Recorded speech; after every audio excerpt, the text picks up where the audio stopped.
when we did the order of the teams for the other three divisions, we made an exception in the Atlantic because Florida won the Stanley Cup.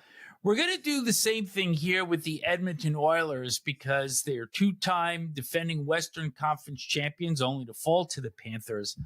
But the storylines there are so compelling that I think this is a good spot to lead the show off. And no bigger storyline that is going to ride perhaps throughout the season. It's McDavid's contract. He's a UFA after this season. He's in the last year of a deal that's paying him $12.5 million a year. We already know that Leon Draisaitl is locked up until 2033. He will be entering the first year of a $14 million a year contract. So you have to think that McDavid is going to exceed that. So the first thing that I want to do here is I actually want to talk about the team drops, the resigns, and then the ads, because as has been reported, the McDavid negotiation is supposed to happen in two parts. The first part being, did the Oilers make necessary moves to improve to take that last step and win the Stanley Cup? And then the contractual part would take place after. So let's talk about the drops first. Evander Kane, traded to Vancouver. Victor Arvidsson, traded to Boston. Free agents that they lost. Corey Perry to the Kings. Connor Brown to the Devils. And that's a player that I think we both thought that Stan Bowman would make a priority in re-signing. John Klingberg goes to San Jose along with left wing Jeff Skinner, who after 1,000 games of waiting to finally get in the playoffs is probably going to be on the outside looking in again. Among the RFA, UFA re-signs, Trent Frederick re-ups 8 years, 3.85 V. Kasperi Kapanen, 1 year, $1.3 million. And the big one, for more reasons than one, I think, and we'll get into that when we talk about term with McDavid, Evan Bouchard, 4 years, $10.5 million. The players that they have picked up during the offseason, Isaac Howard, left wing, 2025 Hobey Baker Award winner coming out of Michigan State.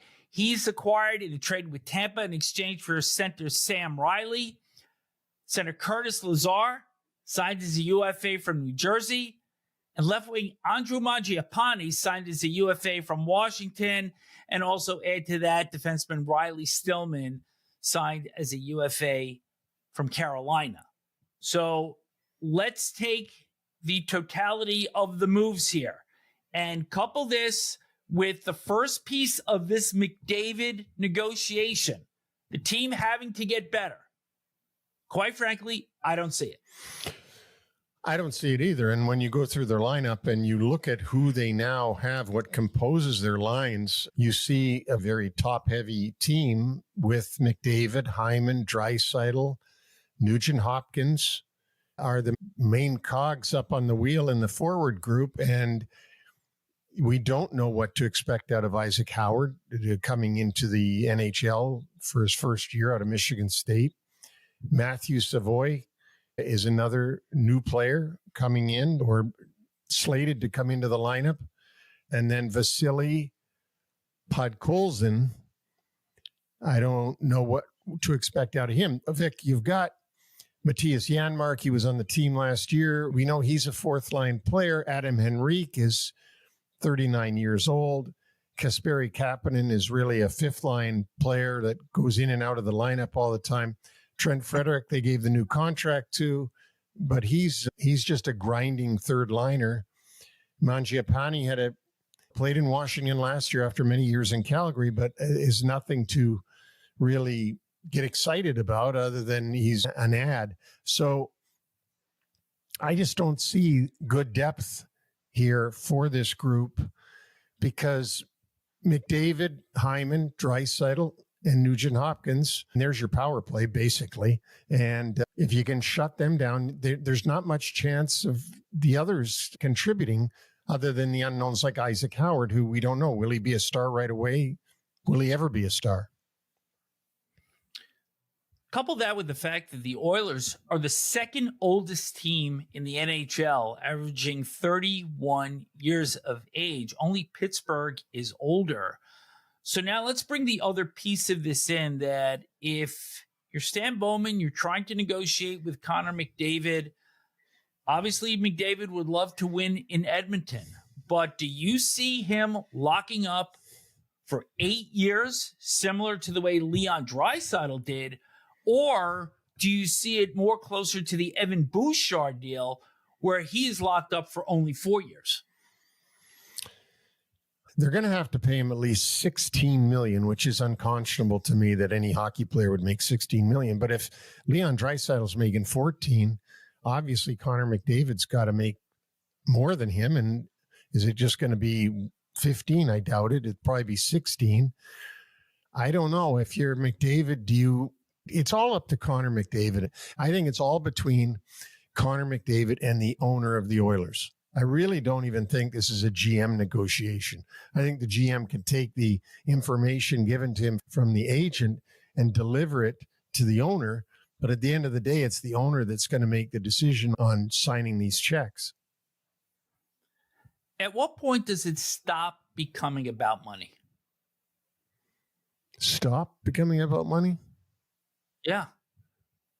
I think if Connor McDavid wants to go and try his hand someplace else, and it won't be about money. It'll just be about, I want to go somewhere else. I want to be, I don't know. I want to play for Toronto. I'm just picking that out because he's from there. It'll be whether Connor McDavid wants to commit to his whole career being in Edmonton, or does he want to go somewhere else? And who knows what the answer to that is. If a deal is not consummated, could you see a situation similar to the one with Mitch Marner and the Maple Leafs and the Golden Knights, where it was a trade to Vegas and Marner signs for 8 years somewhere else? Could you see the same situation with McDavid? No, because I don't think that Edmonton will let it get into the situation that Toronto let it get into, where Marner had complete control over the negotiations and over where he ended up going. By the time they realized their window was closing, it was slam closed on the Maple Leafs, and they were stuck for the whole season with Mitch Marner. If you remember with Marner, they asked him if he would take a trade to Carolina, and he wouldn't do it. So he had complete control over the process. And when he decided to leave at the end of the year, he left. I don't think that'll happen with the Edmonton Oilers in this situation. It would be shocking if they didn't re-sign him, because we just can't imagine Connor McDavid playing somewhere else. But when you look at their lineup, if it's all about winning a Stanley Cup, I truly don't think that this group is going to win a Stanley Cup. And when you look at their back line and their goaltending, Ekholm and Bouchard, first line or first pair, Darnell Nurse and Brett Kulak, and then Jake Wallman and Ty Emberson. It's a middle-of-the-road pack. The goaltending, which had some question marks during the playoffs last year between Stu Skinner and Calvin Pickard, returns. So, once again, this team simply isn't better as we enter training camp coming into the 25-26 season. Doesn't mean that some improvements won't be made, but as we look at this club right now, they're not closer to winning the Stanley Cup. And I think we could both agree that the 6-game final with the Florida Panthers last year was probably a little bit flattering, because that series really should have gone no more than 5. Agreed. And I agree with you on this Edmonton Oilers team too, that I don't think they're any closer or have made improvements over that team that lost in 6 in the final. I don't think that what I'm seeing is better than what skated off the ice in Florida. So we'll have to see. There is some unknown, so that we're not being completely negative about them. Isaac Howard, Hobey Baker winner, Matthew Savoy, Podkolzin, Frederick, what's he going to contribute? Mangiapane, can he contribute? But we're not talking about even really second-line players. We're talking about third-line players. And if Howard doesn't have a good start, who plays on the first or second line? And Podkolzin, he and Savoy. I mean, there are some real question marks here that could go either way. The great unknown in the great white north. For sure.